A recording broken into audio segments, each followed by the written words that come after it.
Sudah tahu merubah sejarah Toriko, orang itu nggak ngaku itu, rasa bener aja. Sudah jelas melakukan banyak kesalahan di negeri ini. Bagaimana akan mematikan Wali Songo dengan diganti dengan makam-makam yang lain.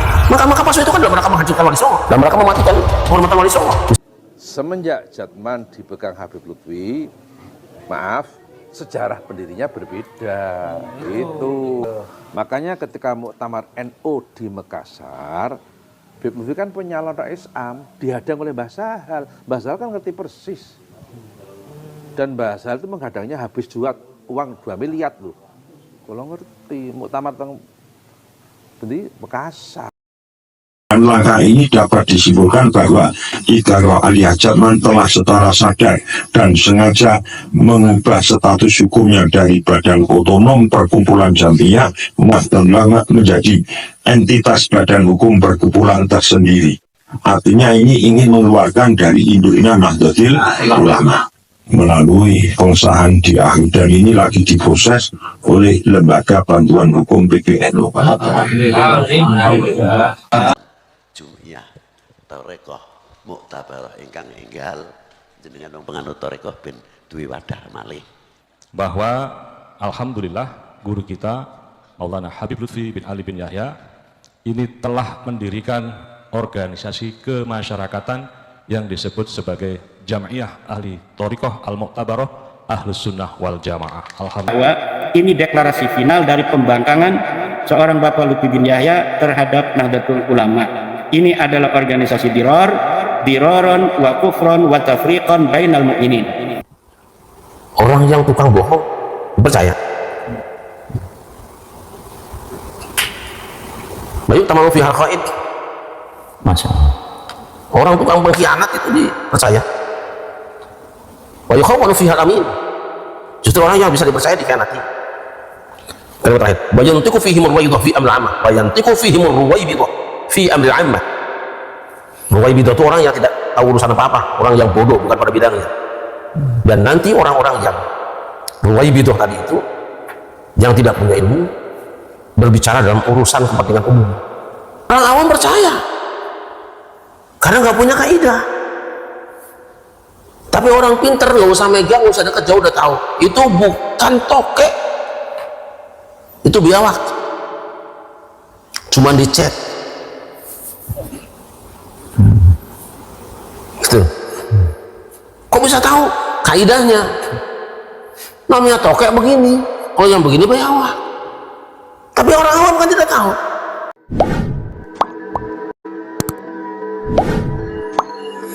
Assalamualaikum warahmatullahi wabarakatuh. Bismillah, alhamdulillah. Allahumma sholli wa sallim wa barik ala sayyidina Muhammadin wa ala alihi wa ashabihi wa mawalah, amma ba'du. Saudaraku pemirsa dimanapun Anda berada, semoga senantiasa dalam lindungan Allah, dimudahkan segala urusannya. Dan semoga siapapun yang sakit di antara kita diangkat penyakitnya oleh Allah, disembuhkan penyakitnya. Yang punya permasalahan diangkat permasalahannya, diselesaikan urusannya oleh Allah Subhanahu wa Ta'ala. Pemirsa sekalian, di video kali ini mari kita akan lihat bagaimana pendapat Kiai Syarif Rahmat terkait kehadiran Jatma Aswaja saat ini. Kiai Syarif Rahmat akan membongkar beberapa, dan beliau membuka 10 tahun yang lalu kurang lebihnya beliau sudah pernah menyampaikan hal ini kepada para pengurus NU, ya, untuk akan hal yang terjadi saat ini, yang sekarang terbukti semuanya terjadi, yang dulu pernah Kiai Syarif Rahmat menyampaikannya, pernah disampaikan kepada para pengurus-pengurus NU yang dahulu. Mari kita simak penjelasan beliau. Assalamualaikum warahmatullahi wabarakatuh. Waalaikumsalam warahmatullahi wabarakatuh.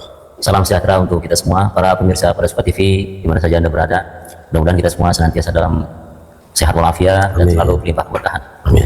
Pada malam hari ini, alhamdulillah kita masih selalu dibimbing oleh guru kita yang mulia Kiai Haji Raden Syarif Rahmat. Assalamualaikum warahmatullahi wabarakatuh. Assalamualaikum warahmatullahi wabarakatuh. Sehat saja. Alhamdulillah. Kabar Kiai sehat? Sehat, alhamdulillah. Alhamdulillah. Mudah-mudahan tidak bosan-bosan untuk membimbing kita semua. Kita ngobrol terus. Alhamdulillah. Di organisasi Nahdlatul Ulama ya, itu kan ada Banom ya, namanya Jatman kalau saya tidak keliru, Jamaah Ahli Thariqah Mu'tabarah An-Nahdliyah. Kemudian yang sedikit yang saya tahu itu sekarang ada didirikan Jatmah, jadi tidak ada N-nya ini, Jamaah Ahli Thariqah Mu'tabarah Ahlussunnah wal Jamaah yang dipimpin oleh Habib Lutfi bin Yahya. Apakah kemudian berbeda antara Jatman dengan Jatmah itu? Perbedaannya apakah memang sengaja didirikan untuk tandingan yang sudah ada di Nahdlatul Ulama atau berdiri sendiri atau ada motif lain di balik itu? Bagaimana menurut pandangan Pak Kiai? Mohon pencerahan. Saya pernah berbicara dengan almarhumlah Kiai Haji Hashim Muzadi pada waktu live Damai Indonesia TV One di pesantren beliau. Saya ngobrol berdua karena melihat fenomena munculnya kelompok-kelompok di NU dan ada rasa kekecewaan sebagian perilaku di pengurus NU. Saya bilang begini, Yai mungkin perlu dibuat atau perlu diadakan istilah NU kultural, jadi tidak melulu NU struktural. Apa jawaban beliau? Tapi itu kan pecah namanya. Ini kalimat sangat indah. Jadi sebesar apapun kekecewaanmu terhadap Nahdlatul Ulama, jangan membuat Nahdlatul Ulama terbagi. Itu sebenarnya kuncinya itu. Nah, kekurang waspadaan dari para tokoh NU selama ini adalah bergabungnya sekelompok orang yang belum tentu punya komitmen utuh terhadap NU. Artinya apa?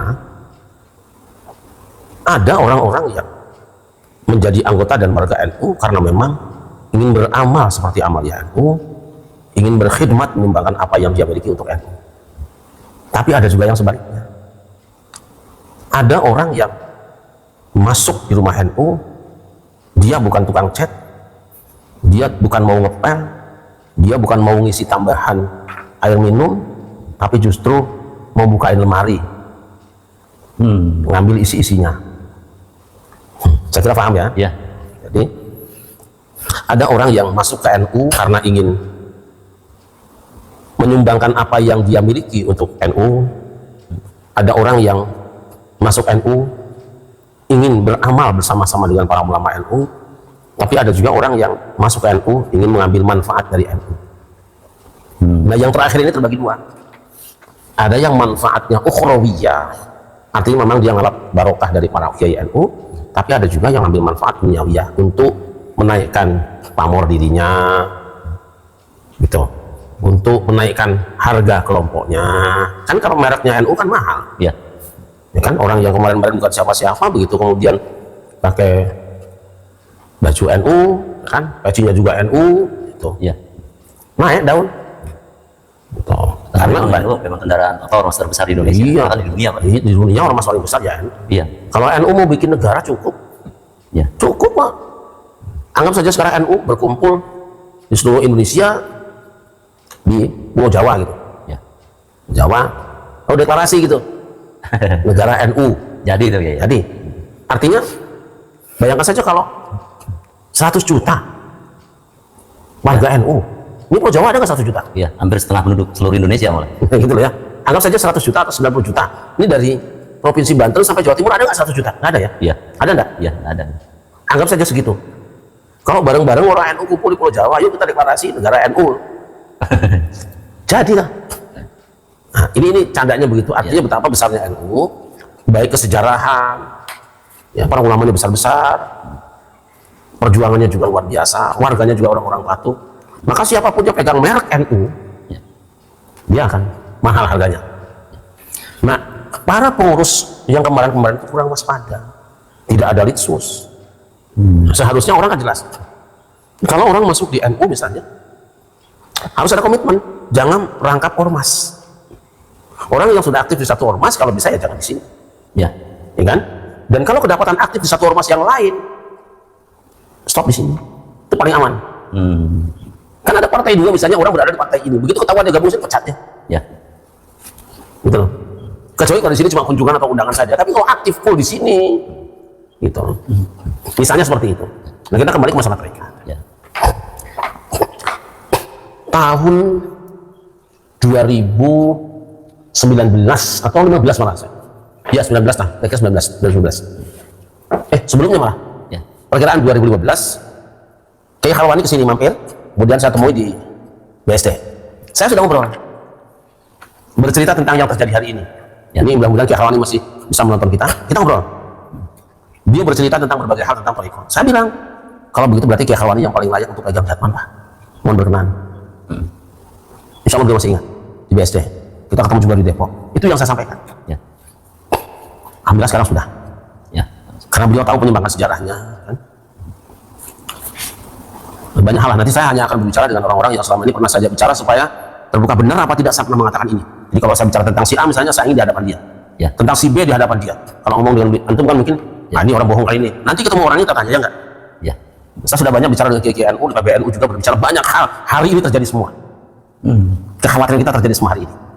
Nah, untung beliau masih hidup sebagiannya, dan kita bisa tanya, iya apa tidak. Nanti suatu saat kita pada suatu TV, kita bertemu dengan beliau, nanti saya ngobrol dengan beliau, tanya, iya enggak saya berbicara. Kenapa tidak dilaksanakan? Saya bukan kapasitas sebagai orang urus NU kan, siapa kita kan. Tapi sebagai rakyat kecil, kita kadang-kadang melihat sesuatu dari bawah, kalau di atas nggak kelihatan. Ya kan? Orang lihat dari atas rata aja, saya lihat ini terlalu tinggi. Oh ini terlalu rendah, karena saya berada di dataran. Misalnya nanti kita akan bicara dengan beberapa tokoh tentang apa yang pernah saya sampaikan pada mereka, benarkah saya pernah mengatakannya, lalu apa jawaban Anda? Nanti akan saya sampaikan. Nah termasuk ini. Nah masalah tarekat itu masalah ibadah, masalah hati ya. Apapun alasannya hari ini tarekat dipecah di Indonesia, dan pelakunya jelas kok. Jangan sampai sekarang ini saya tidak terpilih di NU misalnya, saya bikin wadah tersendiri. Kan pernah ada orang yang berambisi ingin menduduki jabatan syuriah di NU, kemudian tidak terpilih, bikin wadah sendiri, yang diambil orang NU juga. Ini yang bodoh-bodoh ini mau aja. Saya bilang bodohlah kalian yang mau diajak-ajak di situ. Ya. Sekarang ikut wadah ini sudah tidak terpilih lagi, bikin lagi, ikut juga ada juga yang bodoh-bodohnya ikut juga. Gimana kalian itu sih? Saya bilang bodoh aja, mau bilang apapun juga. Makanya saya bilang hari ini istilah sufi bukan lagi gambaran suci. Sufi itu sumber fitnah hari ini. Allah. Kita tidak tahu mana guru mursyid, mana guru syirku, saya tidak tahu. Nah, teringatlah kita kemudian dengan Uyadim Yati, teringatlah kita dengan Batul, teringatlah kita dengan Abah Hanum Syekh Abdul Fatah Manifin, teringatlah kita dengan guru-guru soleh-soleh yang selama ini begitu tulus untuk tarekat. Ini tarekat jadi mainan hari ini. Mainan. Masuk tarekat rebutan. Seharusnya tidak ada jamiah, itu aja konkret jawab saya. Kalau perlu jangan ada jamiah, karena tarekat itu rahasia. Amalan batin yang harusnya dirahasiakan. Ini kok tarekat pamer-pameran. Ya kan unggul-unggulan. Loh, gimana ini? Itu kan ibadahmu pada Allah, urusan hatimu dengan Allah, sembunyikan. Saya mengenal puluhan mursyid tarekat, kenal saya. Rata-rata orangnya begini. Nah, karena orang tua saya sendiri juga mursyid Naqsabandiyah Khalidiyah. Jadi seperti itu. Nah, sekarang main-mainan. Satu hal yang menurut saya ini agak menarik. Jadi ada apa namanya, jatma kan ya, yang dideklarasikan dipimpin oleh, nah kita sebut namanya boleh ya, Habib Lutfi bin. Kalau menurut Pak Kiai sendiri, ukuran seorang mursyid atau pemimpin tarekat, apakah ada ukuran tertentu? Kayak salah satu contoh begini, dalam satu video, ada pernah saya lihat itu salah dalam membaca ayat dan salah dalam membaca hadis, bahkan menafsirkan hadisnya dari sisi nahwu balaghah dan sebagainya. Ini berikut videonya, boleh kita tampilkan ya? Yes.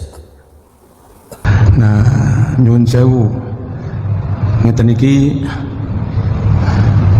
sampean aja rame-rame tak setel. Kita bisa membuka tarik bagaimana? Rasulullah dikatakan, laqad ja'akum rasulun min anfusikum azizun 'alaihi ma anittum harisun 'alaikum bil mu'minina raufur rahim. Ayat sambungannya tugasnya lagi. Arsalahullahu ila kafatil khalqi jinnan wa insa.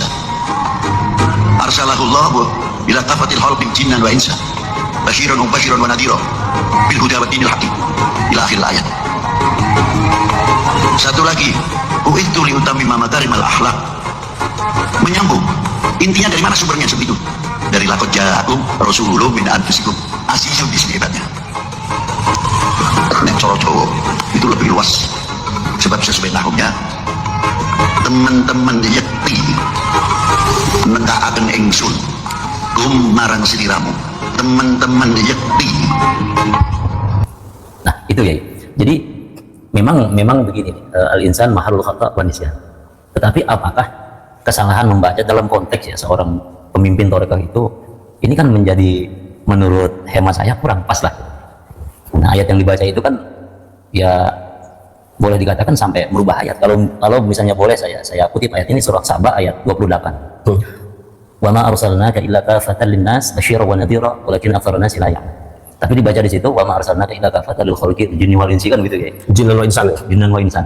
Ini bagaimana dalam konteks seorang pemimpin tarekat, bahkan pernah disebut pemimpin tarekat internasional setelah membaca itu, bagaimana ya? Ya saya kira saya tidak usah berikan komentar, ya rakyat sendiri aja. Saya menghafal Al-Quran, kok nggak nemu ayat kayak gitu ya? Dan saya kira tidak usah orang yang pernah baca Quran, kalau ngerti dikit-dikit bahasa Arab, kalimat itu udah ngawur aja. Tapi barangkali kalau Kiai kan hafal 30 juz, barangkali ini Anda di juz yang ke-31 atau bagaimana, Kiai?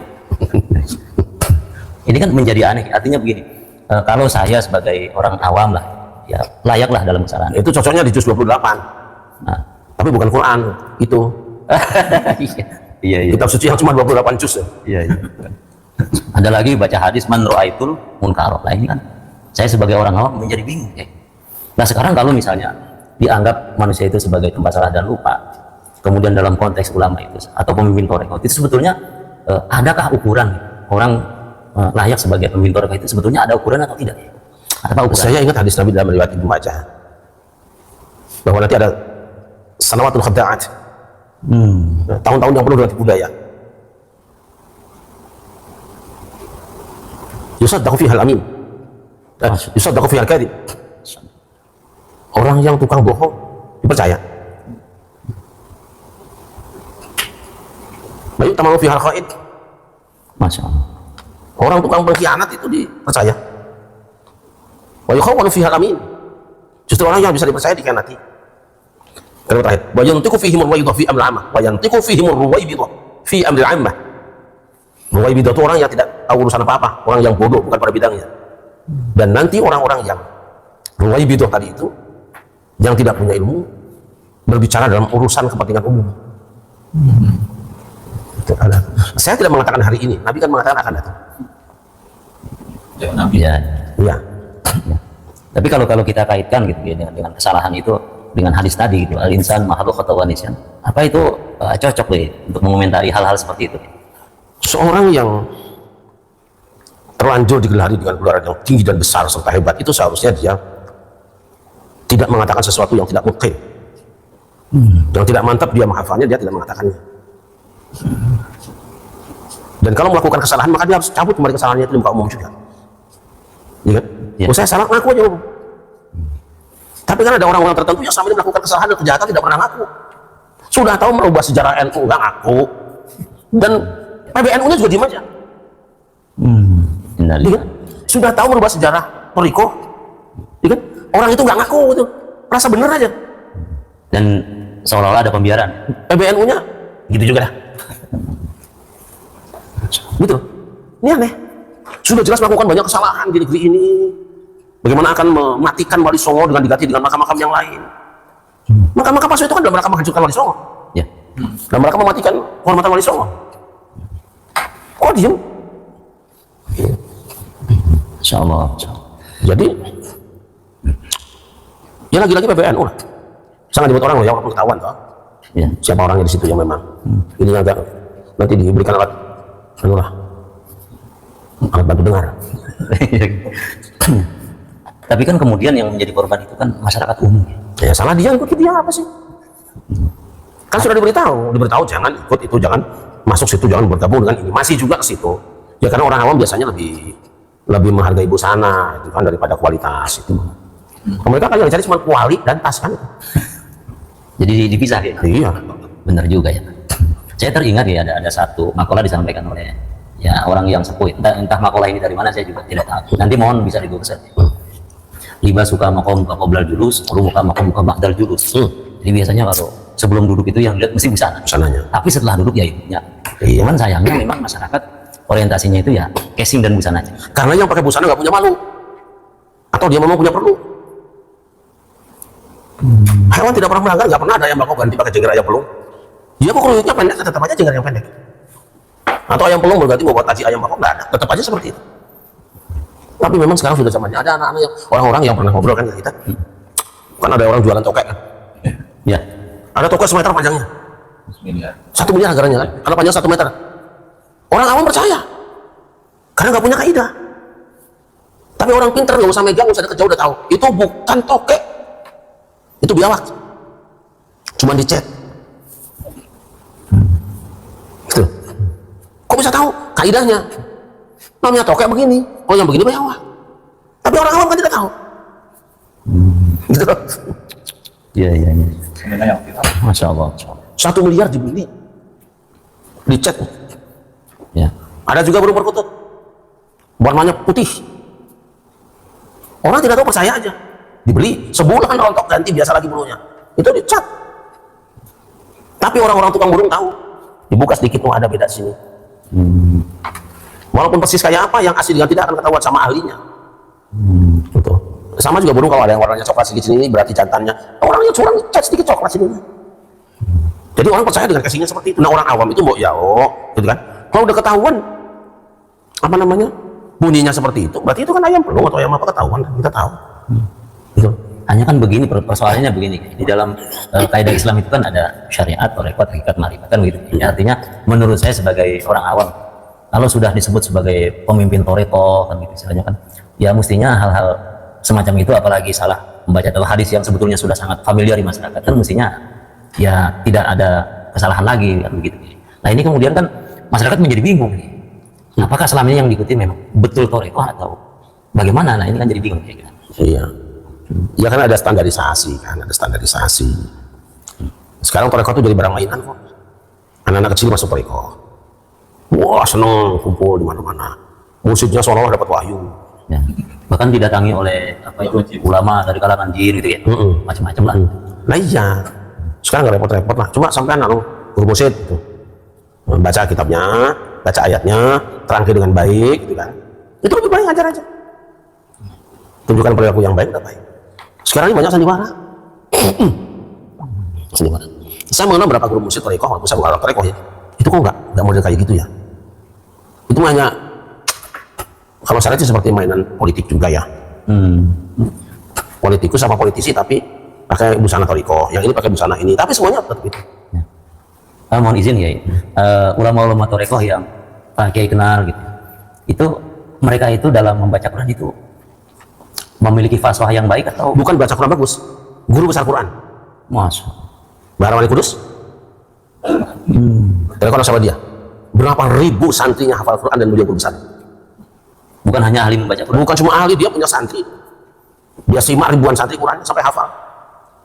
Nah, guru-guru saya tahfidz juga murid beliau. Jadi saya ngaji tahfidz dulu itu dengan berapa guru. Di antaranya Kiai Rusdi, itu murid Bahar Wali Kudus. Qiraat sabahnya dari beliau juga. Dan Bahar Wali punya guru kan, Baki Munawir Rapya, Guru besar Quran. guru besar Toriko juga, guru besar Quran juga di Indonesia pertama mungkin. Anak cucunya yang hafal Quran. Nah saya ngambil juga dari guru beliau, murid dari beliau. Kan Bahar Wali, Mbah Munawir punya murid namanya, anaknya cucunya ya, Mbah Khodir anaknya, cucunya Kiai Najib, kemudian anaknya juga Kusma, kan muridnya ada di sini. Muhammad Hasil Sakho, kemudian Kiai Fatoni, Dr. Fatoni itu dosen tahfidz saya.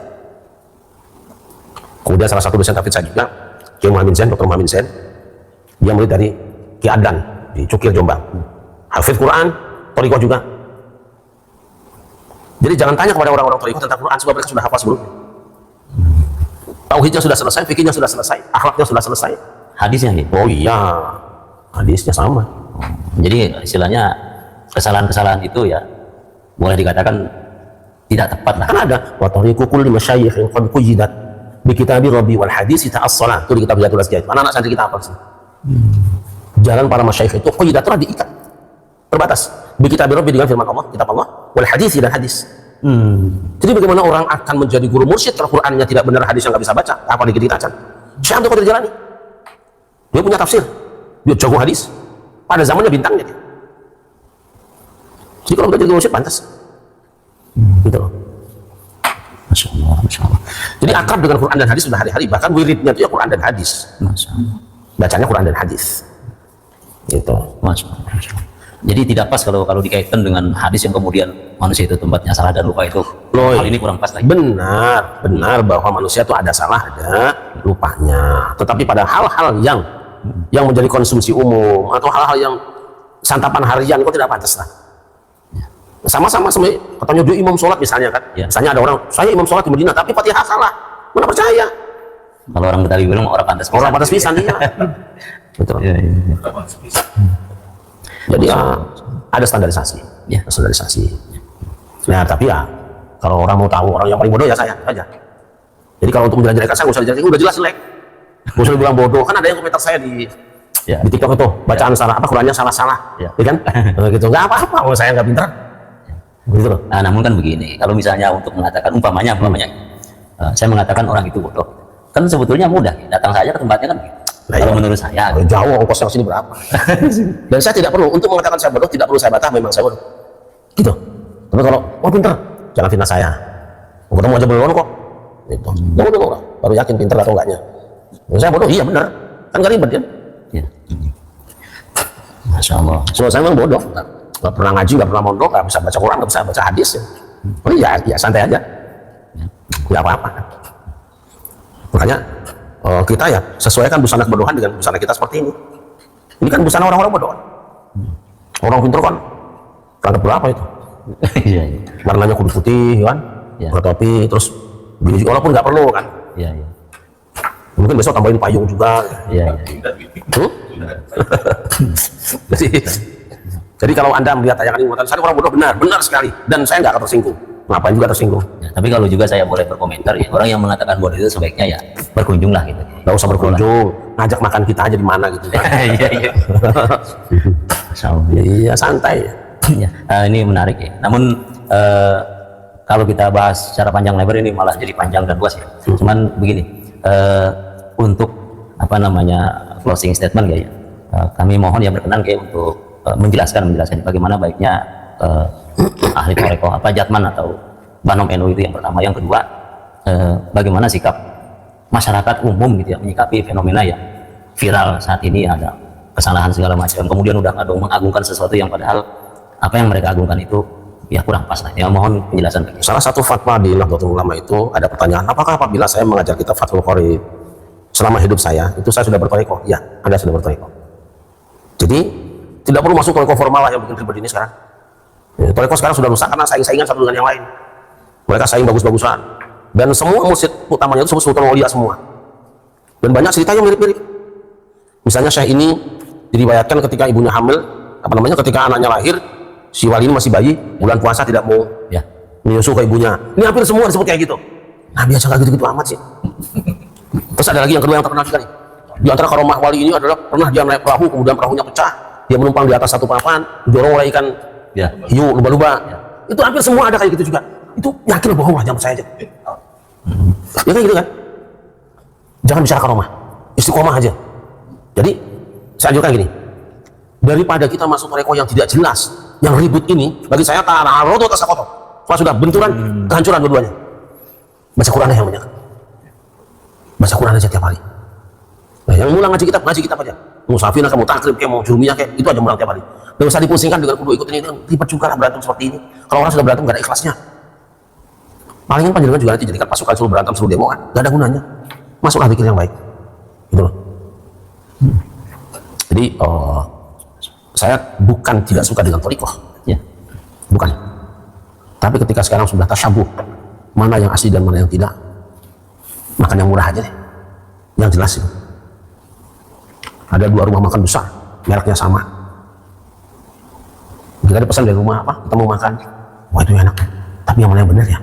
Di sini rumah makan kecil kampungan, anteng, ini aja deh. Takutnya yang mana yang benar nggak tahu kita.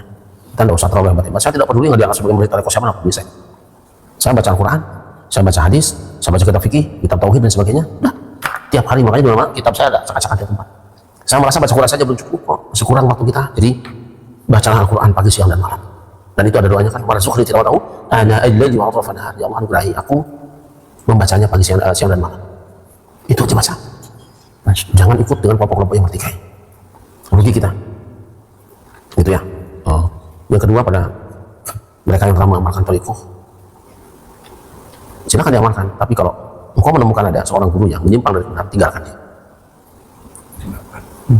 Safir ngajir iwadan aman tufariquhu. Itu Imam Syafi'i mengatakan, pada anak muda, pergi dari kampung halamanmu, nanti kau dapatkan ganti dari yang kau tinggalkan. Saya ambil ibarat ini aja, tinggalkan gurumu yang itu, nanti kamu dapat ganti yang lebih baik di situ. Ada gantinya, jangan ragu-ragu, jangan ragu-ragu. Nah, sudah banyak lakukan para ulama dulu kan, sudah banyak ibarat yang sampaikan para ulama dulu. Kalau meninggalkan guru, tidak harus memusuhinya, ya, tidak harus memusuhinya. Tapi untuk apa kau terus-terusan di sana kalau memang semakin kau gali, semakin tidak jelas, bukannya dapat emas malah lumpur bawahnya. Cari tempat galian lain yang mungkin di situ ada emasnya. Gitu. Baik para pemirsa Praspa TV di mana saja berada, demikianlah bincang-bincang kita pada malam hari ini bersama Ki Haji Raden Syarif Rahmat. Mudah-mudahan memberi pencerahan kepada kita semua dan mudah-mudahan kita dianugerahi istiqomah untuk melakukan hal-hal yang baik tentunya. Demikian, Assalamualaikum warahmatullahi wabarakatuh. Pemirsa sekalian, telah kita simak bagaimana halusnya Kiai Syarif Rahmat ya menggambarkan kondisi yang terjadi sekarang ini dengan sangat halus, namun kalau tidak paham ya kebangetan, ya kan? Banyak orang yang masuk rumah itu ada yang pengen tujuannya ngecat, ya kan? Pengen memperbaiki, pengen masang lantai, ya pengen mengerahkan semua kemampuannya untuk membantu memperbaiki rumah itu. Namun ada orang yang tidak punya keahlian apapun, ya, dan masya Allah. Namun hanya pengen buka lemari, ngambil isi di rumah itu untuk dibawa keluar. Dan ternyata sekarang terbukti, iya kan? Terbongkar, ngajinya juga memaknai kemarin yang di roasting oleh Kiai Marzuki Mustafa, memaknai lakot ja'akum dengan tidak benar, ya kan? Membaca Al-Quran juga tidak benar, masya Allah. Dan luar biasa aja. Hal semacam ini masih dipercaya, masih ada orang yang percaya, masih ada yang menghormati orang yang sudah jelas-jelas salah. Ya kalau menghormati atas nama kemanusiaan wajar. Tapi kalau dimulia-muliakan seolah orang yang berilmu, ini kan, waduh, ya inilah. Dan ternyata memang kalau terlalu kita husnuzon sama orang, ya ini akibat terlalu husnuzon. Ketika semua bukti-bukti sudah ada, pemalsuan sejarah ada, pemalsuan makam ada, ya kan? Ngajinya banyak yang salah, ada yang sudah salah, membacanya keliru, masih. Apalagi gitu. Sekarang lagi ketika Jatman berakhir masa jabatannya tidak mau diganti seolah-olah, ya kan? Dengan merubah segala macam bentuk. Luar biasa. Ini coba warga Nahdliyin, ya, yang benar-benar NU tulen, mengikuti para kiai-kiai. Coba buka mata, buka pikiran. Orang yang seperti ini layakkah dijadikan panutan? Ya akhirnya kalau terus seperti ini, ya kan akhirnya coba siapa yang disalahkan kalau sekarang? Sekarang sudah nyata di depan mata membuat ormas baru ketika tidak diangkat lagi. Coba kalau andai kata dulu dijadikan Rois Nahdlatul Ulama, ya kan? Apa enggak mengerikan ketika sudah tidak lagi jabatannya habis, bikin NU sendiri, ormas sendiri. Yang susah siapa? Ya orang-orang awam yang masih tidak sudah dikasih tahu jangan dijadikan panutan orang yang seperti ini berbahaya. Kalau dihormati atas kemanusiaan ya tetap dari dulu ajaran kita siapapun kita hormati, apalagi orang yang mengaku dzurriyyah Nabi, ya tetap kita hormati. Tapi kalau tidak punya ilmu, melakukan banyak kebohongan, masa harus diikuti? Dihormati ya diikuti, jangan gitu kan. Harusnya kan seperti itu. Tapi sekarang entah semuanya kalau masih terus menutup mata, ya sudah. Kalau mengatakan oknum, wong ini tokoh sentral, tokoh dari Ba'lawi yang paling sentral, iya kan, yang diwalikan gitu loh. Ya inilah harusnya sekarang sudah dibuka semuanya oleh Allah Subhanahu wa taala, kebenaran-kebenaran yang dulu Kiai Khalwani ketika menyampaikan ini disebut memfitnah, bahwa jangan sampai menjadi rois. Kalau menjadi rois ya berbahaya, akan memalsukan sejarah. Ternyata hanya menjadi rois Jatman juga, ketika menjadi rois Jatman kan merubah sejarah. Kira-kira akhirnya buku ditarik kan, buku yang sudah beredar ditarik oleh PBNU kan. Masih kurang apanya? Terus masih kita ngomong, kita memfitnah, menghujat, memfitnah pengen menghancurkan nama besar Habib Lutfi. Ya tidak, kita ingin meluruskan yang sebesar benar-benarnya bahwa yang dilakukan banyak kekeliruan dan beliau hanya diam. Harusnya kan ngomong minimal ya, kalau memang merasa bersalah harusnya kan merasa bersalah, tapi kan enggak ada merasa bersalah sama sekali, justru malah merasa terzolimi. Nah, yang aneh kan ini, kita yang menyampaikan kebenaran ini disebut memfitnah karena iri, karena dengki. Apanya? Keuntungannya apa? Ya sudah, kita ingin meluruskan karena kita cinta, karena kita orang NU, kita tidak ingin NU ini diobok-obok. Nah sekarang sudah terpecah ini, sudah terpecah. Walaupun kita yakin, ya kelompok dia itulah tidak akan membawa yang lain. Dan lama-kelamaan pasti akan habis, pasti akan hilang sendiri. Kecuali orang-orang yang benar-benar ya